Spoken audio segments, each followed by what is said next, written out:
ఈ రోజున నేను పెనమలూరు ఆ ప్రాంతానికి వెళ్ళా. అంటే విజయవాడ దగ్గర ఒక సబర్బ్ ఏరియా. వెళ్తే అక్కడ ఒక లైట్ స్తంభానికి ఒక బ్యానర్ కట్టి ఉంది. ఇటుపక్క షాపులో మీకు బ్రాండీలు, సారాలు మొదలైనవన్నీ కూడా మీకు ఎంఆర్పి రేటు మీదే దొరుకుతాయి అని. అంటే గత ప్రభుత్వం ఎంఆర్పి రేటు కన్నా ఎక్కువ అమ్మిందా? లేకుంటే ఇప్పుడు ఎందుకు ఇలాగా ఎంఆర్పి రేటు మీదే అమ్ముతామని చెప్తున్నారు? సరే, ఈ లోపల నేను అక్కడ ఒక వ్యక్తిని పలకరించాను.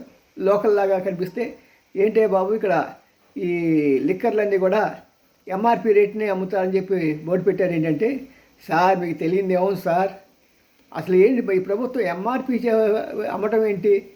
సాధారణంగా మందుల షాపుల్లో, జనరిక్ మందుల షాపుల్లో మనకి రేటు తగ్గించినట్టుగా ఈ బ్రాండీ షాపుల్లో కూడా జనరిక్ బ్రాండీ షాపులు రావాలి సార్. అంతేకాదు కొన్ని మందులు ఈ షాపుల వాళ్ళు, మెడిప్లస్ లాంటి వాళ్ళ ఓన్ మ్యానుఫ్యాక్చరింగ్ పెట్టి 50% డిస్కౌంట్ ఇస్తున్నారు కదా. అలాగే ప్రభుత్వం కూడా వాళ్ళ ఓన్ మ్యానుఫ్యాక్చరింగ్ చేసి మాలాంటి తాగుబోతులకి 50% డిస్కౌంట్లు ఇవ్వాలి సార్ ఎంఆర్పి మీద అని తన యొక్క ఆవేదన వెళ్ళబుచ్చాడు.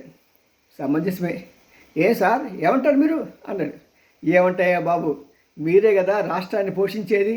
మీ తాగుబోతులు, సిగరెట్ తాగేవాళ్ళు లేకుండా ఉంటే రాష్ట్రం ముందుకు వెళ్దు కదా. మీరు ఏం చెప్పారో అది నేను ప్రభుత్వానికి ముందు తెలియజేస్తాను. తర్వాత సంగతి చూద్దాం ఏదేమవుతుందో. సియోమి N Ramji, senior journalist, Gudigantla TV9. Like చేయండి, షేర్ చేయండి. ఇలాంటి వికట విన్యాసాలు కావాలంటే మన ఛానల్ చూడాల్సిందే. See you, by.